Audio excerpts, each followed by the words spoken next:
Hello, it's Father Phil. Once again, last week we offered this streaming reflection, and we're back.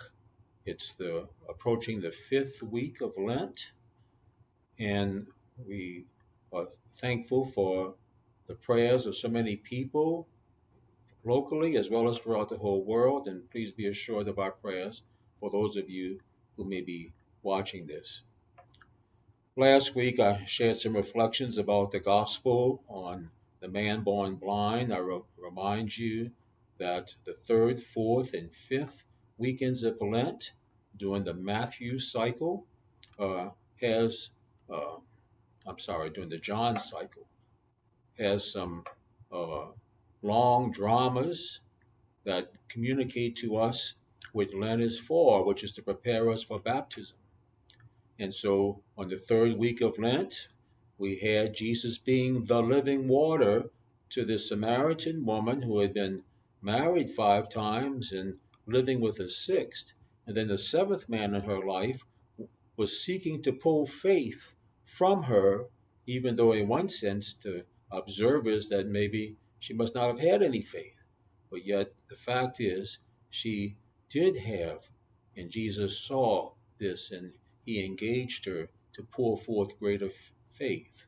And she became faithful to Jesus, who is the source of life giving water, like a wellspring welling up to give life.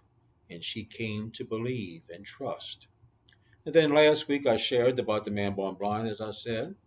And once again, uh, part of our baptismal experience, regardless of if we're getting baptized or have been baptized even as infants, we have to keep trying to live out our baptism. So the scriptures are teaching us a few things about that. So, yes, our baptismal waters, but yet it's Jesus welling up within us. And now the man born blind, we celebrated last week a recognition that Jesus is the light of the world because he brought the light of sight to the man. I remind you that in the Gospel of John, he does not call miracles miracles, he calls them signs. And in fact, he's only uh, given 7 occasions where the miraculous that he calls signs are communicated in his gospel. And this is one of them, the man born blind. And so the sign is meant to point to the deeper reality of the miraculous, not to stay stuck in the miraculous, which, yes, it's inspirational and the thought of it, but yet John, in one sense, is trying to encourage people to be uh, overly preoccupied with the miraculous, but what the miraculous points to, which is deeper trust and faith. And so, yes, Jesus curing a man born blind from birth that had never been heard of before is a communication. What's the message? The underlying symbol. And when the man finally comes back to Jesus at the end of the drama, uh, Jesus says, "Do you believe in the Son of Man?" Jesus says, while I'm in the world, I am the light of the world. And the man who had been born blind now comes to full insight along with sight, and he bows down and worships him. And now we have to remember that all of us were given an Easter candle and baptismal candle. Yes, Jesus is the light of the world. Now, do we see him as the light to our world, the true light, or what illuminates us is something contradictory to the light of Christ? And now, this third great story of the raising of Lazarus from the dead. Now, it's important for us to know that the whole drama is important, not just the raising of Lazarus from the dead. The disciples that begin the story, they're full of misunderstandings. They don't get it. They've been with Jesus longer than any other group, and yet sometimes they got it, sometimes they didn't get it. we would probably been the exact same way because sometimes we get it, sometimes we don't get it. And here they were coming out of a sense of fear of knowing that people were after the Lord. Even Thomas, thank God for Thomas, the doubting Thomas that wanted to touch Christ's wounds after the resurrection. And he's saying, well, let's go die with him. That's because sometimes he symbolizes who we are when we have a tendency to be kind of cynical or just negative. So we know that Martha comes and meets Jesus. Master, if you had been here, my brother would never have died. Even now, I'm sure that whatever you ask of the Lord, he will give you. Now, let's see what happens. Because you see, before the miracle of Lazarus, Jesus actually is raising up Martha and Mary, actually, in their faith and trust. So, what happens? Master, if you had been here, my brother would never have died. Even now, I'm sure whatever you ask of him, God will grant you. And Jesus throws something out there, like he throws something out to us sometimes in teaching. Your brother will rise. Now let's see what Martha's made of. Well, I know he will rise again on the resurrection on the last day. So Mary, like all of us, know the catechism, but see how Jesus stretches it. Yes, all of us are here because we believe in life after death. We believe in the resurrection from the dead. But look at how personal Jesus makes it. He says to Martha, I am the resurrection and the life. No one comes to the Father except through me. Do you believe this? And Martha's answer is not just that she believes in this belief, she makes it much more personal. Yes, Lord, I have come to believe that you are the Messiah, the Son of the living God. Jesus says, do you believe this? Martha says, I believe that you. I believe in you. Really, we can take it. So it is important for us as we kind of journey through this Easter and all of the strangeness of this time that we try to make our faith in God much more personal, not private. Yes, we all have our own private experiences, but personal from the point of view of here's this Jesus standing before each of us saying, do you believe this about me? And can we move to, we believe in you. I believe in you. Then Jesus goes to the place of burial, and there's a lot of activity going on. And there's something that's very important in this beautiful drama where Jesus sees people upset and they're mourning and grieving, like often we do in our own experiences. And important three letter little sentence. Then Jesus wept. I'm not sure about you, but that actually brings me a lot of comfort that Jesus wept. Because, once again, a reminder, regardless of doctrines, fully human, fully divine, and yet he wept.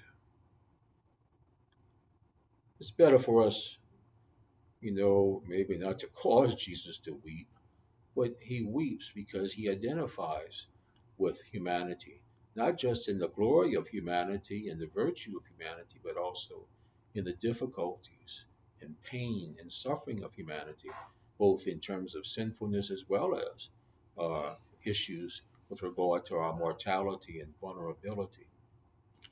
And so then he instructed, screamed out, Lazarus, come out. And then, we know Martha said, well, Lord, there's going to be a stench. I'm pretty sure that Jesus was used to stenches. So whether it be uh, a non-embalmed person who had been buried for 4 days, or the stench of all of our humanity in terms of uh, how we can be, he identified with the poor, the downtrodden, those who were considered to be unclean.